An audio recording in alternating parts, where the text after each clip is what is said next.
오늘도 예배 잘 오셨습니다. 우리 같이 기도하고 하나님 앞에 예배 드립니다. 아버지 하나님 감사합니다. 이 아침에 우리를 예배로 불러주시고 하나님의 마음을 전해주십니다. 말씀을 받을 때 사람의 음성으로 듣는 것이 아니라 하나님의 음성으로 하나님의 말씀으로 들을 수 있게 하여 주옵소서. 우리 귀가 열리고 마음이 열리고 또 하나님께로 우리가 다 집중하여서 이것저것 내가 생각했던 것들 빼고 더하는 것 아니고 하나님이 주시는 것만 순수하게 받고 우리가 받은 말씀이면 믿음의 결단이 있는 이 하루가 되게 인도하여 주옵소서. 예수님의 이름으로 기도합니다. 아멘. 우리에게 주시는 말씀은 누가복음 6장입니다. 6장 46절에서 49절까지의 말씀입니다. 누가복음 6장 46절에서 49절입니다. 누가복음 6장입니다. 46절에서 49절입니다. 너희는 나를 불러 주여 주여 하면서도 어찌하여 내가 말하는 것을 행하지 아니하느냐. 내게 나와 내 말을 듣고 행하는 자마다 누구와 같은 것을 너희에게 보이리라. 집을 짓되 깊이 파고 주추를 반석 위에 놓은 사람과 같으니 큰 물이 나서 탕류가 그 집에 부딪히되 잘 지었기 때문에 능히 요동하지 못하게 하였거니와 듣고 행하지 아니하는 자는 주추 없이 집 위에 지은 사람과 같으니 탕류가 부딪힘에 집이 곧 무너져 파괴됨이 심하니라 하시니라. 사회생활하거나 직장생활 하다 보면 부하 직원이나 또 내가 만약 부하 직원이 되었을 때 상사에게 평소에 잘 순종하고 충성을 다하는 사람들이 있습니다. 그래서 상사가 볼 때에는 늘 만족스럽고 좋지요. 믿음직스럽고. 왜냐하면 매사에 충성되고 순종적인 사람이기 때문입니다. 그런데 어느 순간에 결정적일 때, 정말 중요한 순간이 되었을 때에 순종적이고 충성된 사람이 아니라 결정적인 배신을 하는 사람들을 볼 때가 있습니다. 영화에 보면 간혹 그런 장면들이 나오죠. 믿을만해서 모든 걸 다 맡기기도 했고 늘 칭찬하기도 했고 평생을 같이 갈 거라고 생각됐는데 그러지 못한 모습을 봅니다. 그리고 반대의 경우도 있습니다. 같이 있는 동안에는 뭐 별로 탐탁치 않습니다. 다른 사람보다 이렇게 탁월해 보이지 않고 또 얘기하면 뭐 논쟁도 자주 하기도 하고 그런 경우들도 있습니다. 그런데 결정적인 순간에 보면 나의 편에 서서 나에게 힘을 실어줄 때가 또 있습니다. 그런 걸 보면 내가 사람을 그동안 참 잘못 판단하고 있었구나. 내가 참 잘못했네. 이런 생각이 들 때가 있죠. 우리는 결정적일 때 어떤 사람인가가 나타납니다. 그런데 그 결정적일 때 나타나는 것은 그 준비 과정이 필요합니다. 오늘 예수님이 우리에게 말씀해 주시면서 당신에게 주여 주여 하는 자가 많다고 얘기합니다. 46절에 너희는 나를 불러 주여 주여 하면서도 어찌하여 내가 말하는 것을 행하지 아니하느냐 이렇게 표현합니다.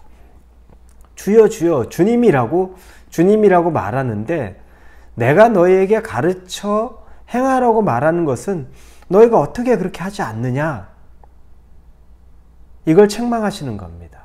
말씀의 홍수 속에 살죠. 우리 새벽 예배만 해도 매일 새벽 예배 있지 않습니까?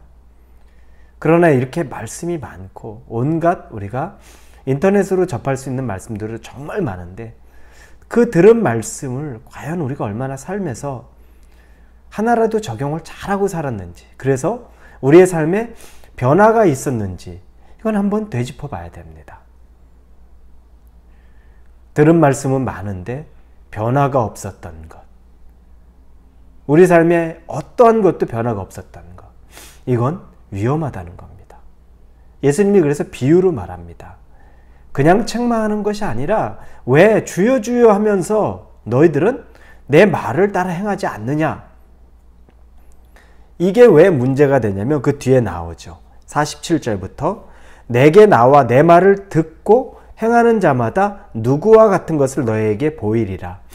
말씀을 듣고 행하는 사람, 그 사람은 어떻고, 또 반대로 내 말을 듣는데 행하지 않는 사람은 어떤 사람인지를 딱 비교를 하는 겁니다. 첫째는 말씀을 듣고 행하는 사람입니다. 이 사람은 집을 짓는 비유를 하는데 집을 짓 때 깊이 파고 주추를 반석 위에 놓은 사람과 같으니, 그러니까 주추 돌이 있는 겁니다. 아주 단단하게, 기초가 단단하게 돌 쌓고 그 위에 집을 지었다는 거죠.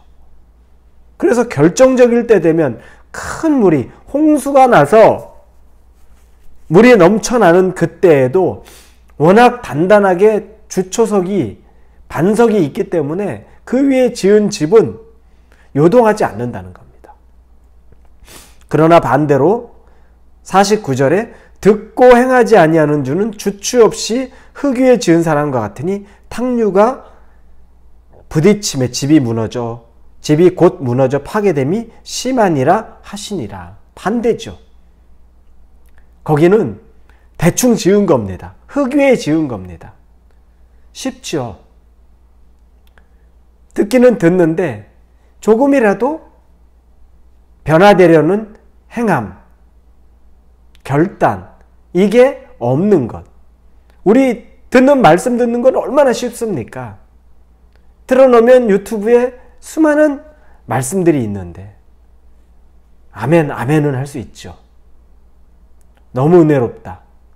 근데 그 은혜로운 것에 우리의 가슴을 치면서 정말 작은 부분이라도 하나씩 적용하고 꼭 바뀌고 결단하는 것.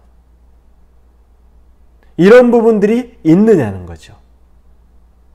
그런데 그것이 그 당시에는 별로 차이가 없는 것 같아요.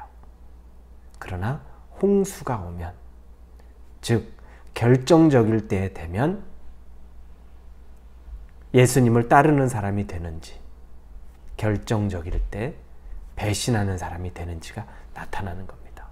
다 주여 주여 했는데 마지막에 예수님이 십자가에 못 박을 때 같이 동요해서 십자가에 못 박으라라고 결정적일 때 배신하던 사람들이 바로 이 주여 주여 하던 자들입니다. 우리가 삶에서 작은 부분에서 이렇게 준비되지 않으면 결정적일 때 우리의 믿음에 대한 신앙의 고백이 이와 같이 힘없이 예수님 못 박는 일에 우리가 소리를 높이는 사람이 될 수 있다는 겁니다. 예수님은 그것 때문에 경고를 하는 겁니다. 주여 주여 하지 말고 듣고 행하라는 거죠.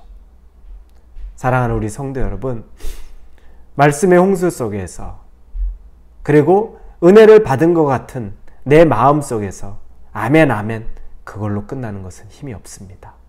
정말 작은 부분이어도 우리 삶이, 우리 인격이, 성품이, 믿음이 변화가 있어야 합니다.